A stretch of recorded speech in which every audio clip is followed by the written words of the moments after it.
Tech companies have laid off tens of thousands of employees, but they've also handed out hundreds of thousands of dollars worth of severance to each and every employee that was laid off. Meta offered 16 weeks of base pay plus another 2 weeks of base pay for every year of tenure. Google offered an identical package, but some companies took it even further. Salesforce, for example, offered a minimum of 5 months worth of base pay, and that's just base pay itself. Most severance packages also came along with the stock vesting through the current quarter or more, 6 months of health insurance, the opportunity to cash out PTO, and compensation for the 60-day notification period. So most of the people who were laid off from big tech walked away with nearly 6 months worth of full compensation. This is no doubt how severance should be handled if layoffs are required, but were these layoffs even worth it? I mean, these companies are basically committing to paying these employees for the next 6 months. A director, for example, would walk away with $400,000 to $500,000. Not to mention, they never even stopped hiring. Yes, we always see headlines about Google or Meta implementing a scary indefinite hiring freeze, but this isn't actually true. While hiring is definitely slower and more selective, Google literally has over 1,900 job openings posted as we speak. So if these companies are just hiring back new people as they lay off their existing staff, where exactly is the cost savings? Sure, they can pay the newer people a marginally lower salary of 10 or 20%. But for a company like Google or Microsoft, saving 10 or 20% on 10 or 20,000 employees is a rounding error. Not to mention all of the terrible PR. I mean, just look at Apple. They're coming off as some sort of heroes for not doing layoffs, while Meta is presented as suffering from typhoid fever or something. So join me as we figure out just how much these companies are actually saving from layoffs and the real reason they're resorting to layoffs. Let's start off by taking a look at the supposed benefit of layoffs: reduced operational expenses. Given how much these companies pay, the apparent savings are actually quite large.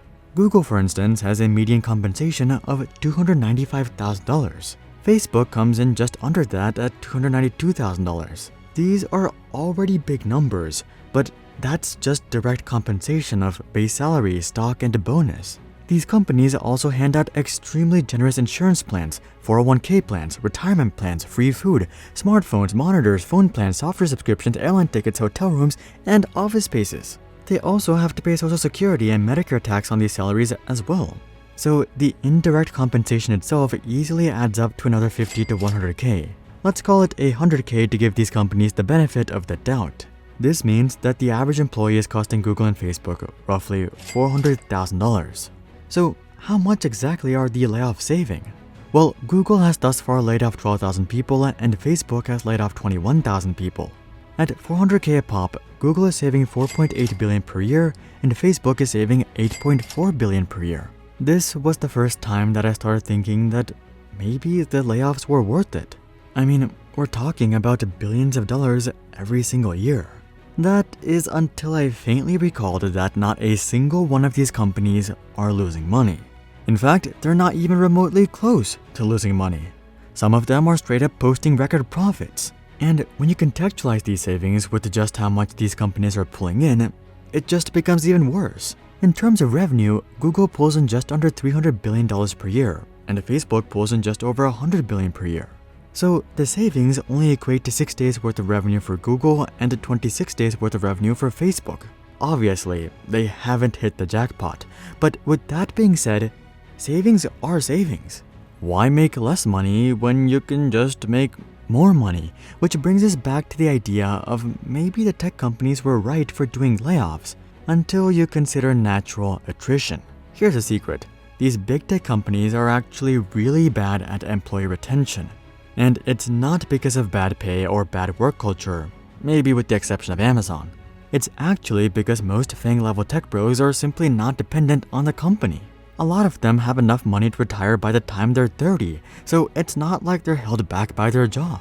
As such, they're constantly looking for better opportunities and leave as soon as they can find one. This is why the average tenure at most tech companies is only 2 years. For Google, this corresponds to an employee turnover rate of 13%. Let me put that in another way. Google has to hire 25,000 people every year just to maintain their headcount. Meta has to hire 11,000, Microsoft has to hire 28,000, and Apple has to hire 21,000. And all of that is just with a 13% turnover rate. Some of these companies have turnovers that are way worse, which raises a rather interesting question. Could these companies have just stopped hiring and waited it out? Well, let's just say, the minute that the first big tech company announced mass layoffs, the strategy became a lot harder. Suddenly, people are scared to join that new startup or even switch to another big tech company. In fact, I bet natural attrition is the lowest it's been since like 2008. And that's all thanks to Meta, who kicked off the big tech layoff season back in November. But this isn't to say that this strategy has become impossible. I mean, Apple and Nvidia are literally leveraging this strategy as we speak. But if all the big tech companies weathered out the storm together, the strategy would have simply been even more effective. In fact, it would have negated the need for layoffs altogether for many companies. Take Google for instance. They have to hire 25,000 people every year just to keep up with the turnover. This means that instead of laying off 12,000 people and giving them ridiculous severance for 6 months, Google could have just implemented a real hiring freeze for 6 months and they would have ended up with the same headcount and the same cost savings. This idea is simply even truer at Microsoft. So far, they've laid off 10,000 people, but they could have just frozen hiring for 4.5 months. In fact, for Microsoft, it might have been cheaper to freeze hiring than do layoffs. And don't even get me started on Amazon.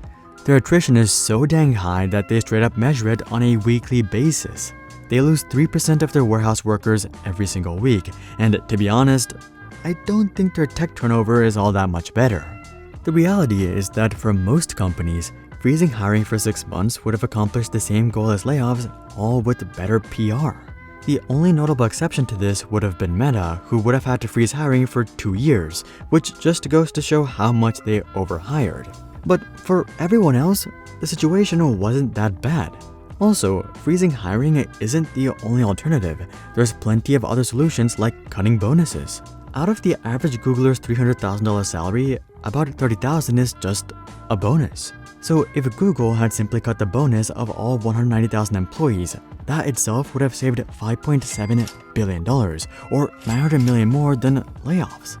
Also, that's not even considering that directors and the VPs and executives have exponentially larger bonuses. But Google didn't even reduce bonuses, they simply delayed them. Another solution would have been to offer early retirement and voluntary resignations. This is usually what Southwest Airlines leans into whenever they're going through a turbulent period like the pandemic. And newsflash, Southwest has never had layoffs despite having low single-digit profit margins. So if Southwest can get through without layoffs, tech companies definitely can with their 30 to 40% net margins.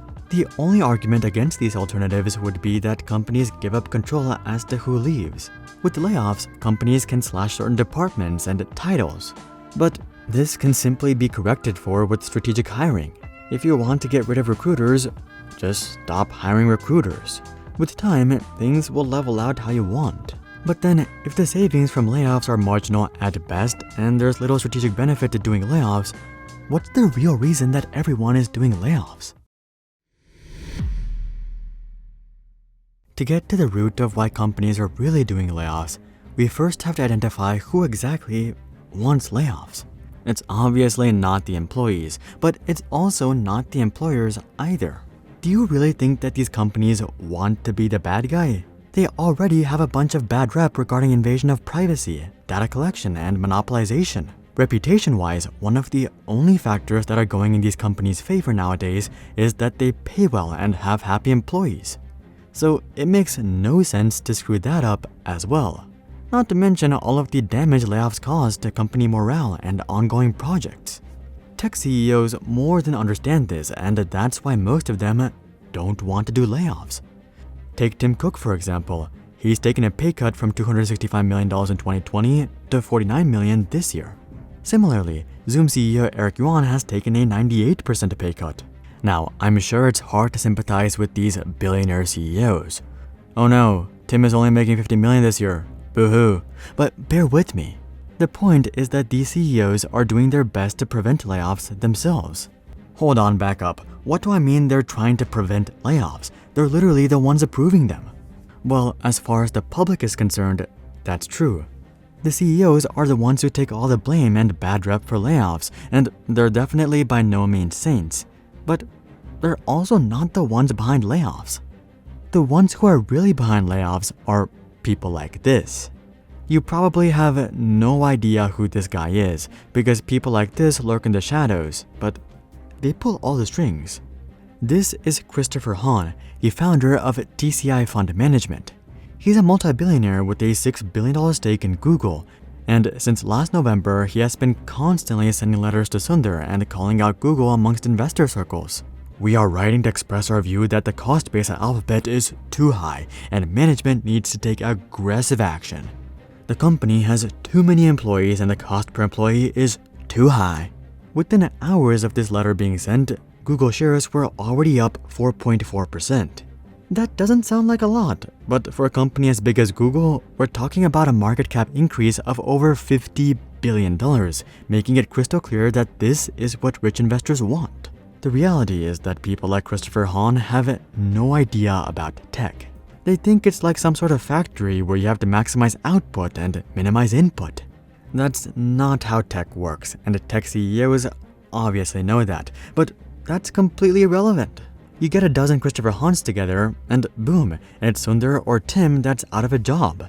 So naturally, they do it as they're asked, even though it's not all that effective. Also, I don't want to understate the aggressiveness of these investors. After the first round of layoffs at Google, the first thing Chris did was send in another letter asking for far more. He wanted Google to cut a total of 40,000 jobs and reduce pay substantially, and Chris is just one example. Most big investors do the exact same thing, just behind closed doors. And that's why everyone is suddenly doing layoffs, even though the effectiveness is questionable, to say the least. Something else that's questionable is Goodwill's goodwill. Check out this video to learn more, but until then, I'm Hari and I'll see you guys